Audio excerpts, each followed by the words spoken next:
Chapter 352. Do you have any plans in mind? No plans. Kishir's response was succinct.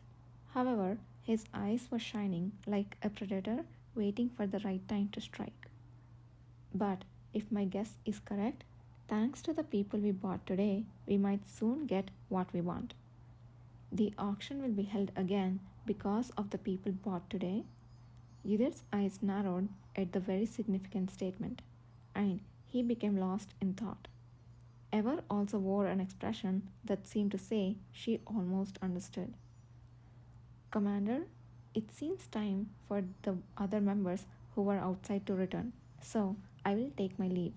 Thank you for the opportunity to enjoy delicious tea and cookies. What nonsense!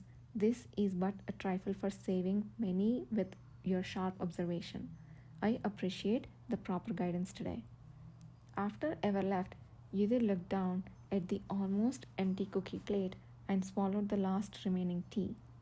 Kishir seemed to be waiting and lightly tapped the handle of the teapot. Would you like another cup? There is still some tea left. I'm fine, thank you. How are the cookies Nathan bought? According to Baron Wilhelm, they are a popular product that every noble family in the Tainu sends someone to buy. The thought of Nathan Zuckerman mingling among the servants lined up to buy cookies, beautifully garnished with dried fruits and decorated with colored sugar powder, was not something he wanted to imagine, even if it was for the sake of pretending to be the decadent. Having a sword master like him run such an errand was something only Kishir would command in this world. They were fine. Perhaps it's because of the fruit, but the first taste was too tangy for my mouth. Next time, I'll have to order them to change it to chocolate. You plan to order more? Shouldn't I have a good reason if I'm going to send out my adjutant out often? Stores where you have to stand in line for a long time are quite suitable for that purpose. He couldn't say anything more than that. Yudhir put the last remaining cookie in his mouth. While it was certainly tasty, his mind was filled only with the last words Kishir had said before Ever left. If the auction was to be held today because of the people who had lost their memories, how could that possibly happen? Numerous possibilities filled his head and repeated their busy movement. What are you thinking so hard about? I was pondering how your earlier words could come to fruition. Was that so intriguing to you? Kishir smiled as if there was no helping it, propped his chin, and answered. Simple, it's because of the unrest I'll cause. Only then did Yudhir finally understand the meaning. The existence of those who had lost their memories meant an internal division among the awakeners in the village of the Star of Nagran. If there are people like Nahan and his comrades who would stop at nothing to avenge others, then conversely, there would have been those who harbored great resentment because of this matter. Internal opposition and conflict were the best factors to cause members to lose their prudence. Tainu's noble families and Baron Wilhelm were more likely to experience confusion more quicker and more powerfully than Kishir had initially expected. Then the paths to choose would also narrow, and after that, things would unfold faster than they had anticipated before coming to Tainu. I see. Understood. You're quick to understand, which is great. Would you like to eat some more cookies as a reward? Dot dot dot. Yudhir shook his head, but Kishir, with a tender smile that said not to refuse, opened the second box of cookies. But he immediately paused without moving the snacks and looked inside the lid. There was a small folded note which was secretly attached. Nathan left one more thing to us to see. What does it say? It says that the ones we were going to meet here will arrive in Tainu soon. It worked out well. Kishir quickly read the note and turned his gaze back to Yudhir. Remember what I told you? That we would meet some monster experts in Tenu? Yes, they are the ones coming from Paleta. Once they arrive, it would be good to call pharmacist Anon and see them all together. They were monster experts in Paleta.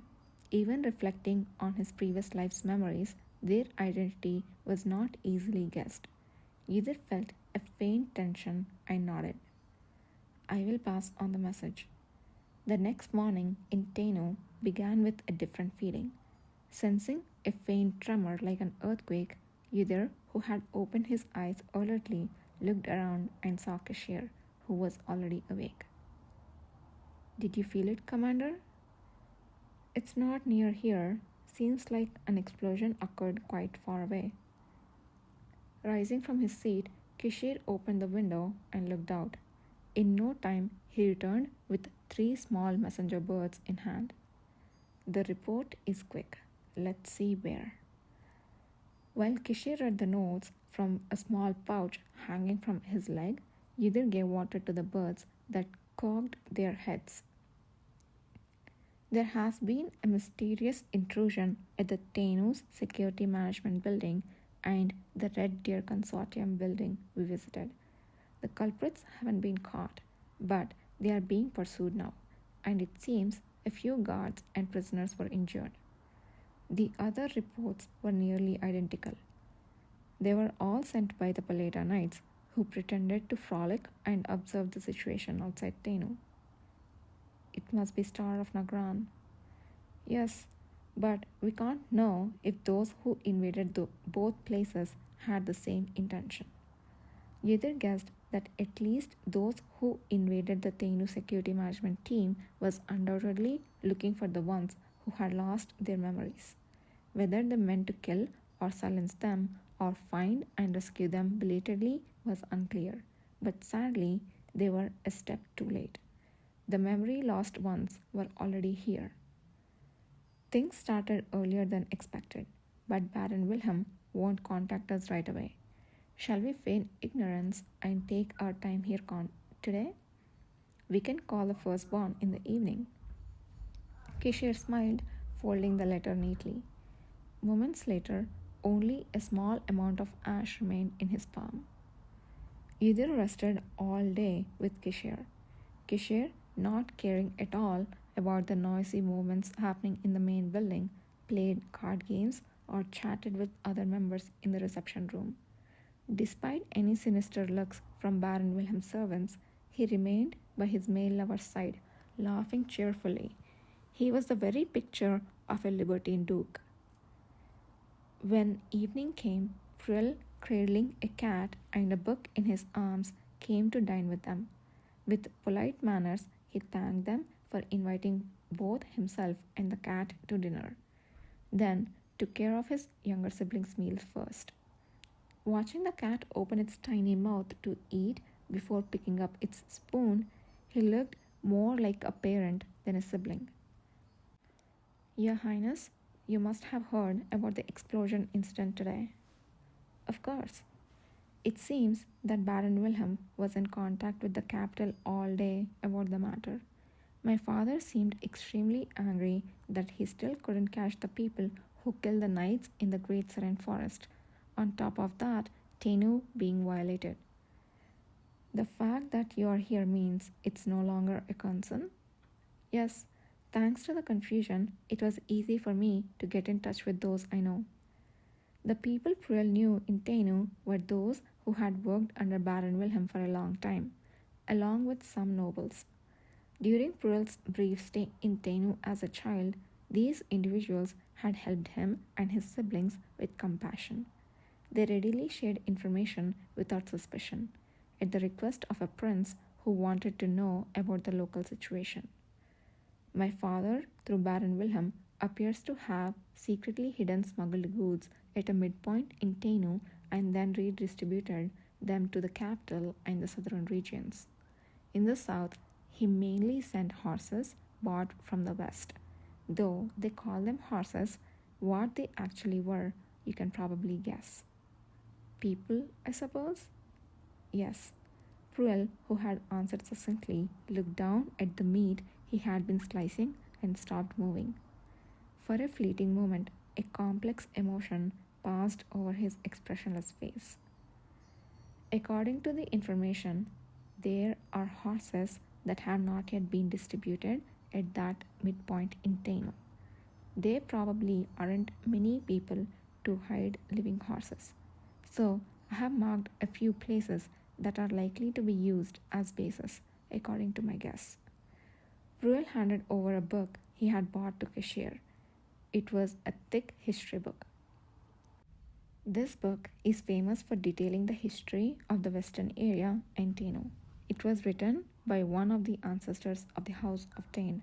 The places are marked inside. Such a precious gift. Thank you. It's nothing, but I heard that unfamiliar guests arrived at the outbuilding yesterday. May I ask what happened? The rumor about the people they had bought from the security management team yesterday had quickly reached the main house. They are related to those who killed the knights in the Great Serene Forest. We suspect that their minds were shattered by some ability and then abandoned. Such an ability exists? Surprise flicked over Pearl's face. Then today's intruders at the security management team were because of. It could be an extension of that. Fortunately, we were one step ahead.